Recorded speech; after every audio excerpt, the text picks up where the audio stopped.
There's a strange kind of peace that comes after surviving a storm when the wind has calmed, but your heart still trembles, waiting for thunder that never comes. Mary Beth had begun to move with confidence, with ease even, in the Boone house. Her apron had pockets now. One always held a peppermint for Rosie, another a folded scrap of paper with pie measurements scribbled in charcoal. There was still plenty to worry about. Caleb was growing restless. Ava had taken to sneaking off to sketch horses, but their lives were stitched together now. No longer scraps, but a quilt dot. It was a Sunday when the second storm came. Bright sun, soft wind, a sky too blue to warn them. Mary Beth had baked a peach cobbler, the kind that bubbled over with syrupy joy. Rosie had fallen asleep on the rug mid-story, and Silas was repairing a broken latch on the chicken coop. That's when the rider came, a single horse. A man hunched low, hat shadowing his face. Mary Beth's breath caught in her throat. Silas stood up slowly, squinting toward the figure. It was Hank. He rode with the casual arrogance of someone who thought the law was on his side. Or maybe just didn't care if it wasn't. His shirt was torn at the collar. His boots were cracked. And his eyes, those cold, spiteful things, narrowed the moment they saw her on the porch, apron dusted with flour. Well, he sneered, reining in his horse. Look at you. Fancy now. Got yourself a new kitchen, some brats to boss around. Silas stepped forward. You're not welcome here. Hank ignored him. His gaze burned holes through Mary Beth. You really thought you could crawl into another man's bed and forget who you belonged to? Mary Beth stood. Her voice shook, but only at first. I don't belong to you. I never did. You're my wife, he spat. No, she said, her voice rising. You traded me like a mule for rope and liquor. You said I was too fat to look at. You left me in the dust like I was nothing. Hank's lip curled. I said what I meant. You think he wants you? This washed-up sow? Before Silas could move, Mary Beth descended the steps slowly. You don't get to call me that anymore, she said, her voice calm. You lost that right when you gave me away for a bottle. She stopped a few feet from him. And even if I was nothing, this man saw something in me. These children see me. And I've seen myself. That's more than you ever did. Hank dismounted with a snarl, hand reaching toward his belt, but Silas was faster. Before Hank could even blink, he found himself on his back in the dirt, jaw clattering from Silas's fist. The children screamed inside, peering from the windows. Mary Beth didn't flinch. She didn't rush to stop the fight. She watched, jaw set, eyes wide with tears that refused to fall. Silas stood over Hank, breath heaving. If you ever come back here, if you ever come near her again, I'll bury you so deep the worms'll forget where you are. Hank stumbled to his feet, clutching his bleeding lip. You'll regret this, he hissed. No, Mary Beth said softly, standing beside Silas. I already did. For years. But not anymore. Hank spit in the dirt and rode off without another word. That night, there was no cobbler. No laughter. Just quiet. Silas sat on the steps outside. Mary Beth joined him, neither speaking for a long time. The stars blinked overhead, unconcerned. Finally, Silas said, I was scared that he'd take you back. He can't, she whispered. But you might leave. Because of him. Because it's too much. She shook her head. If I leave, it won't be because I'm scared. It'll be because it's right. And right now, I'm not going anywhere. He exhaled. I don't know what this is between. U.S. I've been scared to ask. She looked down at her hands, fingers still trembling. It's not perfect. I'm still learning to trust it. Same, he said. She turned to him. But I know this. You never made me feel like I had to. Shrink to be loved. He didn't answer. He didn't have to. The next morning, life resumed, but with a weight lifted. Mary Beth laughed more. She let Rosie braid flowers into her hair. She danced in the kitchen when no one was looking. And Silas, he smiled more often, even chuckled. When Caleb tried to ride a sheep, Ava began drawing portraits again. One morning, Mary Beth found a sketch tucked under her pillow of herself, kneeling in the garden, surrounded by sunflowers. On the bottom, in Ava's messy scrawl, was written, "Strong like soil, gentle like rain." But not everything was settled. One evening, a letter came from the courthouse in Dust Bell. Inside was a single page, stamped and signed. Dissolution of marriage between Hank Clay and Mary Beth Clay. Approved. No trial. No appeal. No protest. Just done. Silas held the paper, then handed it to her. "You're free," he said. She stared at the words, disbelief settling into her bones. It didn't feel triumphant, just quiet, solid. Like standing on stone after years of mud. Later that night, she folded the paper neatly, placed it in a tin, and buried it under the willow tree behind the barn. "Good riddance," she whispered.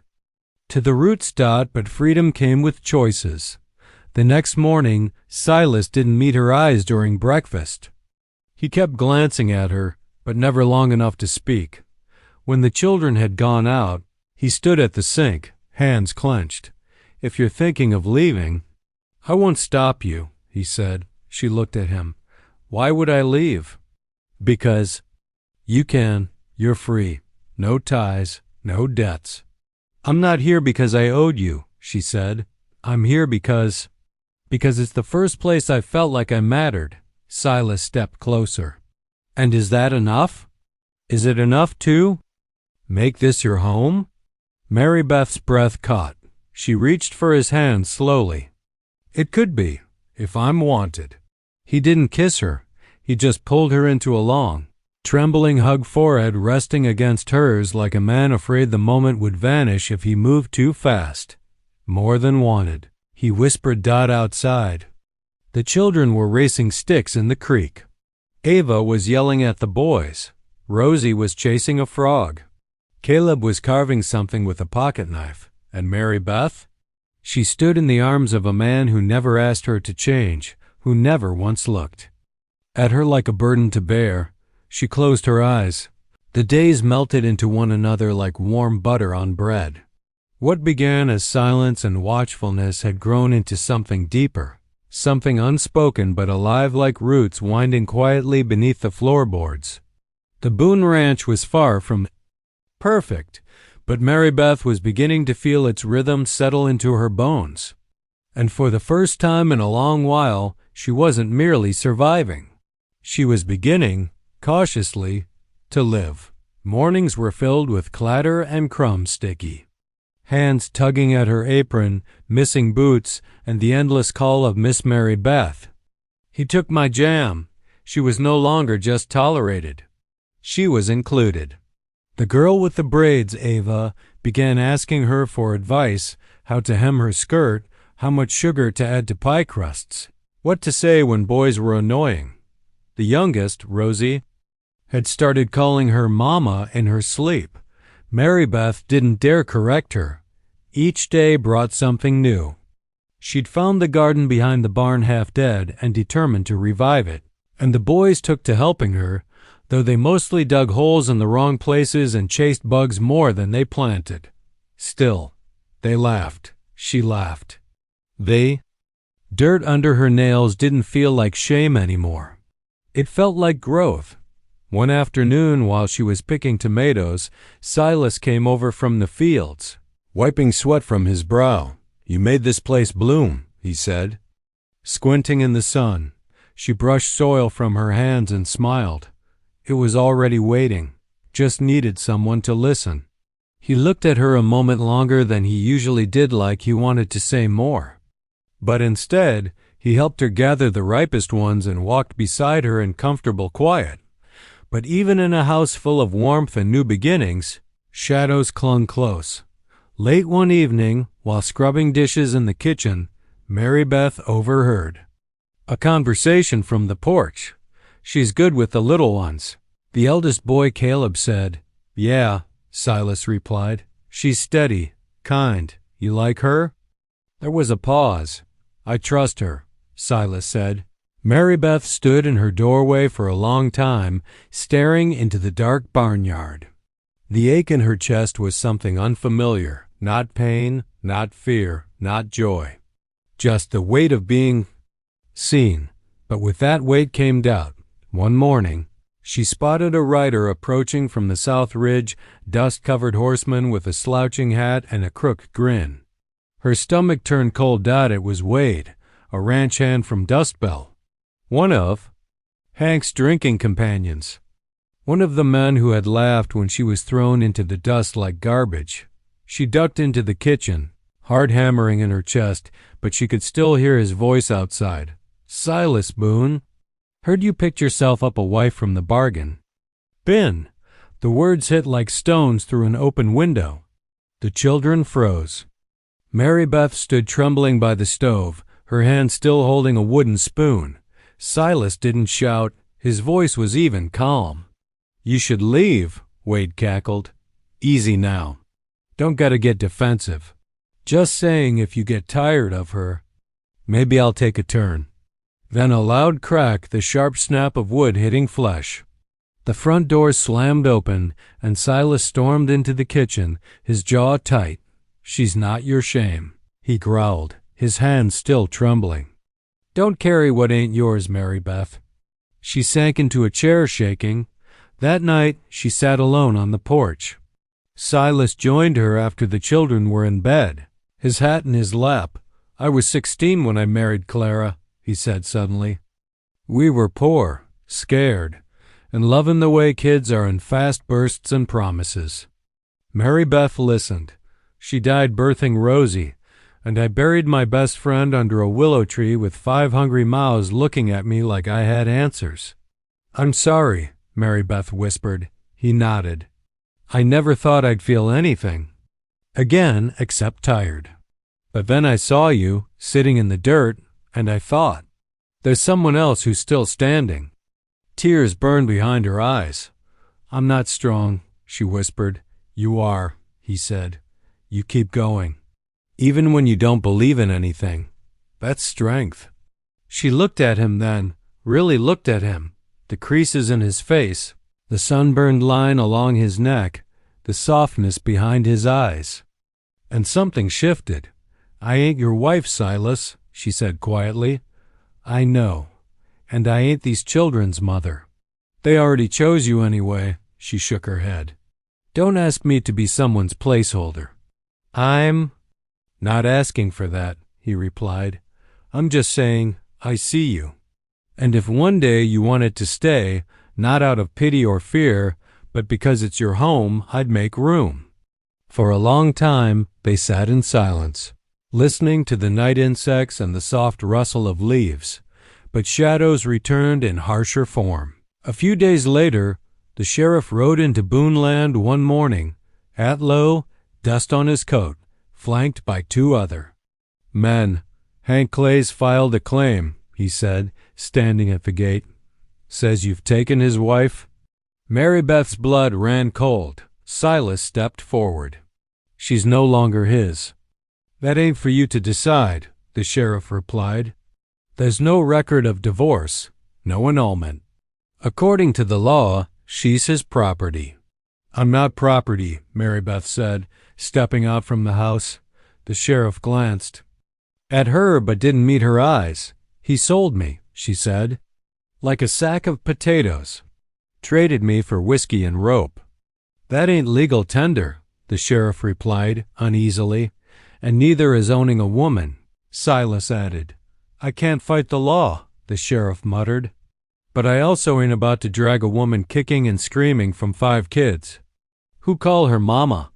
The men left, but Hank wasn't done. 2 days later, a letter arrived smudged, barely legible. "You're mine. I'll come get what's mine." Mary Beth's hand shook as she read it, but when Silas saw her fear, he didn't ask her to run. He didn't tell her to hide. He simply built a stronger lock on the front door and left a shotgun beside the hearth. That night, all the children slept in her room, huddled in quilts. And Mary Beth didn't sleep. She sat in the rocking chair, staring out the window, waiting for the man who thought he still owned her. But he never came. By the end of the week, a new normal had settled. The children returned to their routines. Mary Beth found her strength, not in armor, but in the quiet courage of staying. One morning, while combing Ava's hair, the girl said, "You sing like Mama." Mary Beth stilled. "Do I?" "Yeah," Ava said. "Different song. Same heart." That evening, when Silas handed her a daisy from the garden, she tucked it behind her ear, smiled, and said softly, "This place ain't just your home anymore, Silas. I think maybe it's mine too." He said nothing, but the way his hand lingered near hers, gentle, without demand, was enough. Morning came slowly, slanting through the cracks in the barn's wood with a golden hush.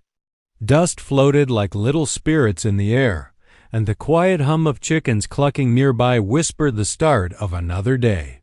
Mary Beth opened her eyes. In the soft hay, the lavender-scented quilt still wrapped around her.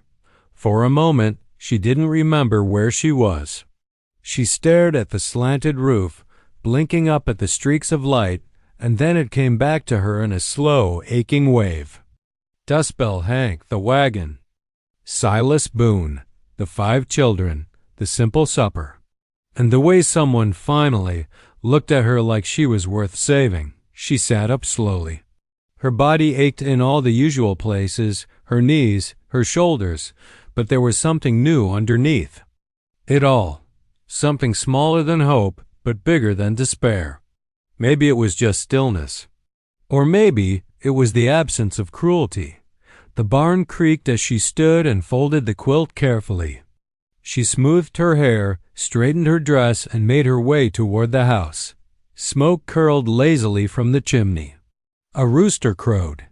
And when she stepped onto the porch, the smallest Boone child, the curly-haired one who had reached for her hand the night before, was already sitting barefoot on the steps, licking honey from her fingers. "You came back," the little girl said with a smile. "I did," Mary Beth replied. "Good. We need more pancakes." Inside, the kitchen was still half asleep. Dishes from last night sat waiting beside the basin. A flour sack slouched tiredly in the corner. The hearth fire had gone low. Silas was nowhere in sight, though his coat hung on the nail by the door. Mary Beth moved instinctively, as she always Mary Beth moved instinctively, as she always had in every kitchen before, only this time no one barked at her to hurry or criticized the way she stirred. She rolled up her sleeves, tied her apron, and began working in silence. As the scent of frying batter filled the house. One by one the children emerged. The middle boy, the shy one with a mop of brown hair and dirt-smudged glasses, sat down at the table with wide eyes. "Something smells like Ma's cooking," he mumbled, blinking sleepily. "She ain't, Ma," the oldest boy said from the doorway, arms crossed. He leaned against the frame, studying her like a threat. "She's just someone picked up in town." Mary Beth didn't flinch. She kept flipping pancakes, calm as still water. "That's true," she said gently. "I ain't your ma, and I ain't here to take her place." The boy raised an eyebrow. "Then what are you here for?" "To help," she replied. "If that's all right." He didn't answer. But when she set a plate of warm food in front of him, he didn't push it away. That became the rhythm of the next few days. Mary Beth rose before the sun, cleaned the hearth, fed the chickens, boiled water, and cooked hearty meals: bacon, corn cakes, eggs, warm milk with cinnamon. She stayed out of the way when the children fought, bandaged scraped knees when they fell, and mended trousers without being asked. But she didn't sleep in the house. She chose the barn. Silas came to her on the third evening as she folded laundry on the back porch. "You know you don't have to sleep out there," he said, his voice soft beneath the hum of crickets. "I know," she replied without looking at him. "Is it comfort or punishment?" She paused. Her hands were holding one of the children's shirts, tiny, patched, and sun-worn. "Maybe both," she said. Silas didn't press further. He only nodded once and turned away, as if respecting the wall she needed. That night, a storm rolled in. Thunder cracked like gunshots across the sky, and rain battered the barn roof. Mary Beth sat upright in the hay, blanket pulled tight around her shoulders, flinching with every burst of lightning. The wind howled like old ghosts. For a long time, she stayed still, teeth clenched, jaw tight, refusing to run into the house like a frightened girl. Then the door creaked open. It was the girl with braids, the one who had warned her about beats. "You don't gotta stay out here," the girl said, stepping into the barn barefoot, her nightgown clinging to her legs. "The roof leaks." Mary Beth looked up. "I'm all right." "You're not," the girl said. "No one is in thunder like this." "I still cry when it's real loud," she shrugged. "I won't tell." Mary Beth's throat tightened. The girl held out her hand. They walked together through the wet grass, toward the porch light. The next morning everything had changed. The barn stayed empty. Mary Beth began sleeping in the small guest room beside the stairs. The youngest girl would sneak in at dawn to crawl beside her under the covers. The two younger boys started leaving drawings for her on the kitchen table, stick figure cows and crooked hearts. Even the shy one began humming while he helped with dishes, but not the oldest. One afternoon, she found him in the shed, hammering nails into a crooked fence post with too much force. "You mad at the wood?" she asked gently. He didn't look at her. "You're not supposed to be here." "I know," she said, stepping inside. "Neither was your mama once." His arms froze mid-swing. "Don't talk about her." Mary Beth stood still. "I'm not trying to replace her." "You can't," he spat. "She was the only one who saw me, who didn't think I was just a mess-up waiting to happen."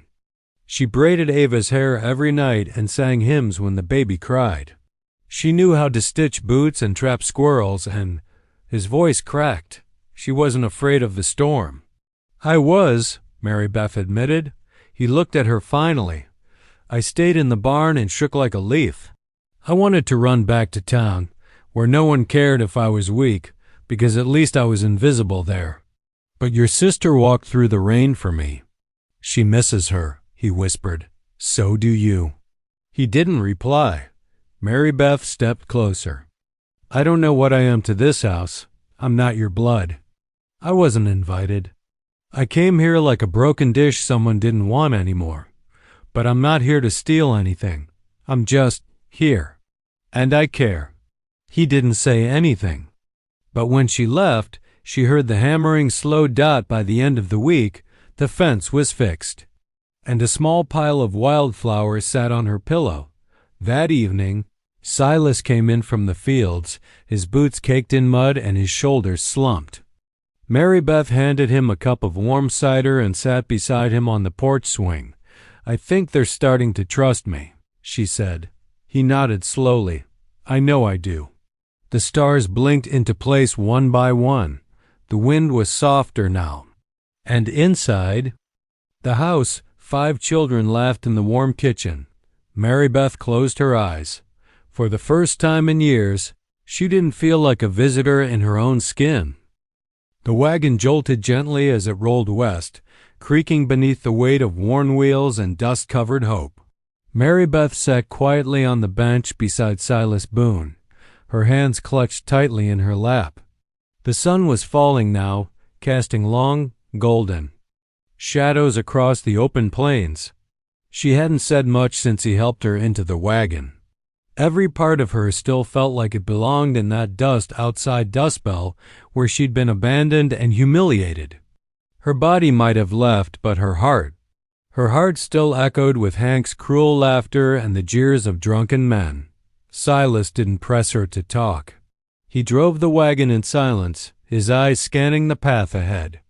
The reins rested loose, in his gloved hands, steady and calm, like everything about him.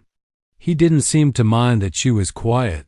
He didn't seem to expect anything from her at all. Around them, the land stretched wide rolling hills covered in golden grass, fences in the distance marking territory, and a herd of cattle grazing lazily beneath the sky.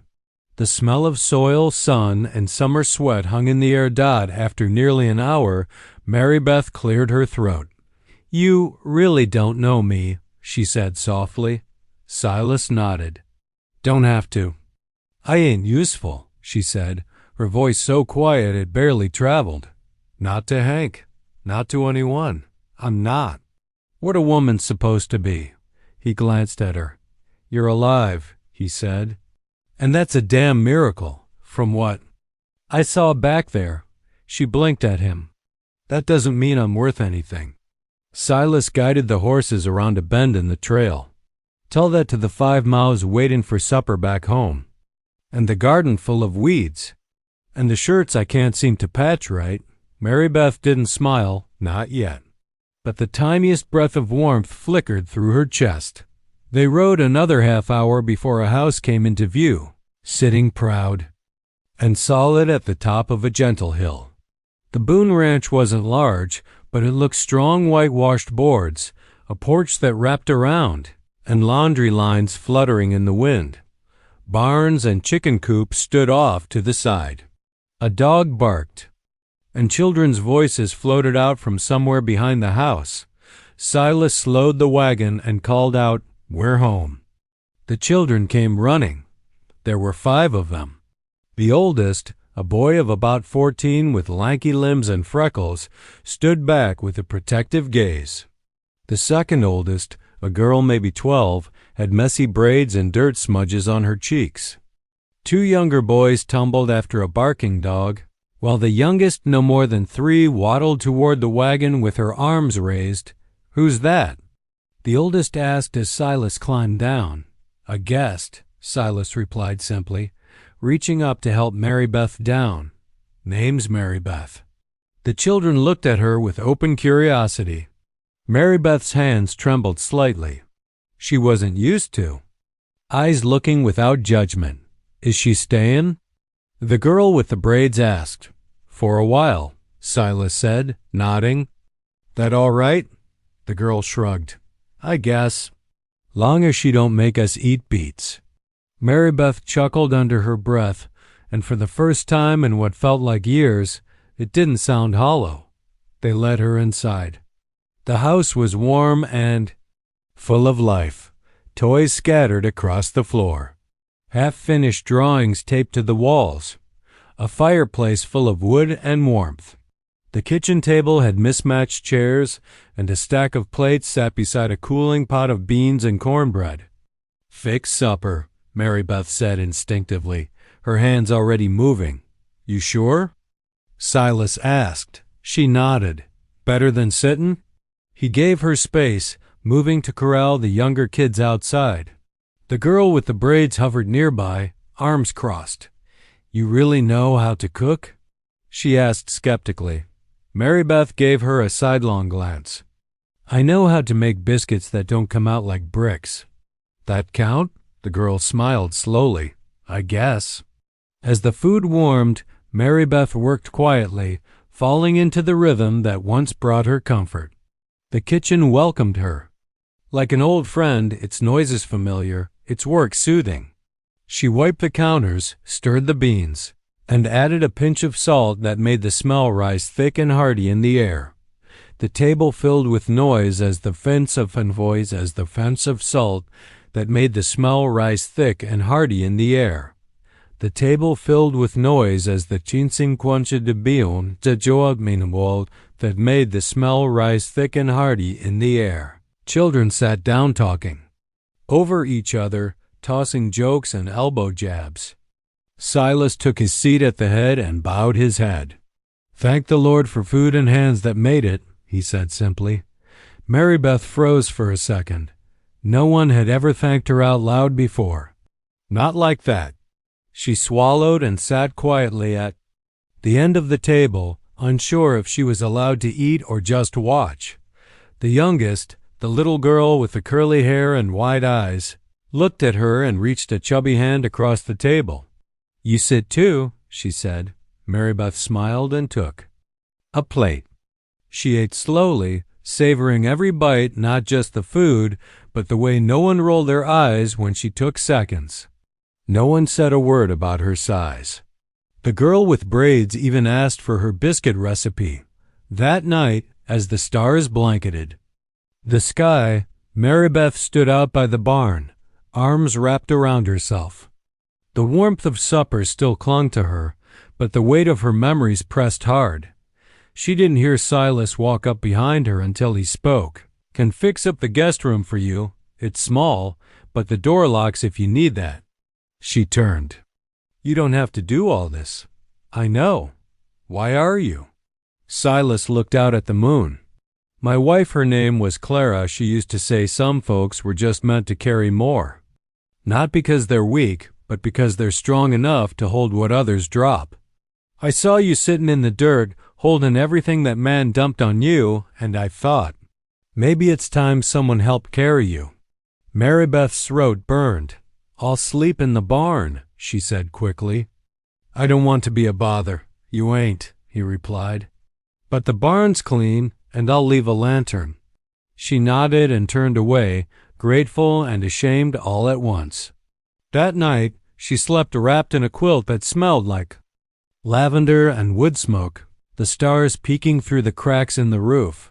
She dreamed of home, not the one she'd been cast from, but the one she never thought she'd find. The town of Dustbell always woke before the sun, but this morning felt heavier than most. The air was dry, crackling with heat, and the ground seemed to groan under the weight of another merciless day.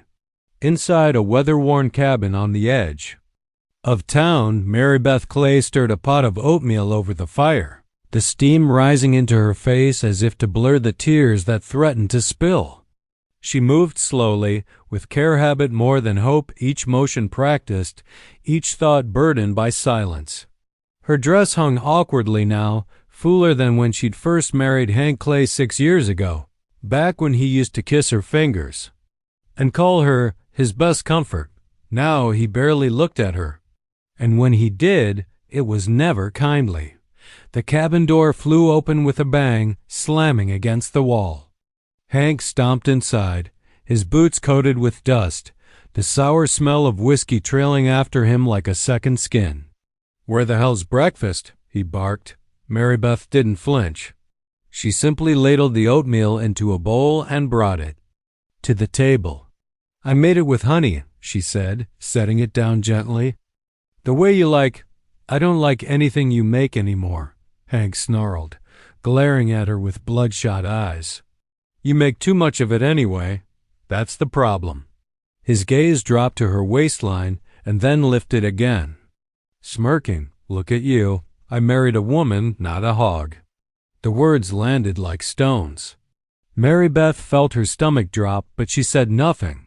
She'd stopped arguing long ago. It never changed anything, only earned her a slammed door or worse. "You used to love me," she said softly, almost as if reminding herself. Hank laughed. "Yeah, when you didn't take up the whole damn house." He shoved the bowl away, grabbed his coat, and slammed the door behind him, muttering something about heading to the general store. Later that morning, Mary Beth followed him into town. She walked 5 steps behind like always, her head low, her bonnet pulled tight. He stormed into the general store, and she waited by the door, arms folded tightly across her chest. Inside, she could hear him arguing with Clancy, the store owner. "I need a bottle of whiskey, some jerky, nails, saddle blanket, maybe a few extra sacks of oats." Clancy folded his arms. "You planning to pay with gold you don't have, Hank?" Hank laughed. "Got something better than gold." There was a pause. Then, "Take her." Mary Beth's heart stopped. She took one step inside, blinking against the dim light, her eyes wide. "Hank?" she whispered. "What are you saying?" "You heard me," Hank grunted, jerking a thumb toward her. "She's strong. Cooks like a housewife, eats like a farmhand. She ain't no use to me anymore, but maybe she's good for something else." Clancy's face went pale. "You can't be serious. That's your wife." "Was," Hank spat. "She ain't touched my bed in a year. Don't need a cow at my table either." "You can't sell a person," Clancy muttered, but a low voice nearby spoke up. "I'll take her off your hands." It was Braden Hurst, a traveling merchant and caravan runner heading east with a line of wagons. He looked Mary Beth over, not with interest, but with calculation. Need someone to cook for the men. If she can follow orders, she can ride with. U.S., Hank grinned. "Deal," Mary Beth tried to speak, but her throat was dry. The men didn't look at her as they completed the transaction, just like she wasn't there. Braden didn't even wait until sundown. He let her climb into one of the back wagons with a few burlap sacks and a jug of water. "Don't speak unless spoken to," he said gruffly. "And don't get in the way." They rode until the sun began to burn red in the sky. The trail turned rough, and the wagon jolted with every stone. Braden finally stopped outside the town, in the middle of nowhere. He tossed her satchel onto the ground. "Get out," he said that she blinked. "But you took me." "I changed my mind," he replied. "Too soft. You won't last. Not worth the trouble." And just like that, the wagon creaked forward again, leaving her standing in the dust alone. Mary Beth collapsed to her knees, her bonnet slipping off. Her hair stuck to her face and her hands trembled. She'd been cast out first, by the man she vowed to love, then by the stranger who'd taken her like baggage. Behind her, the town was nothing but a fading line of shadows. Ahead of her, emptiness. A group of men outside the saloon noticed her sitting by the road. One elbowed the other. "Hey, isn't that Hank's fat wife?" "Nah," another chuckled. "He sold her off this morning.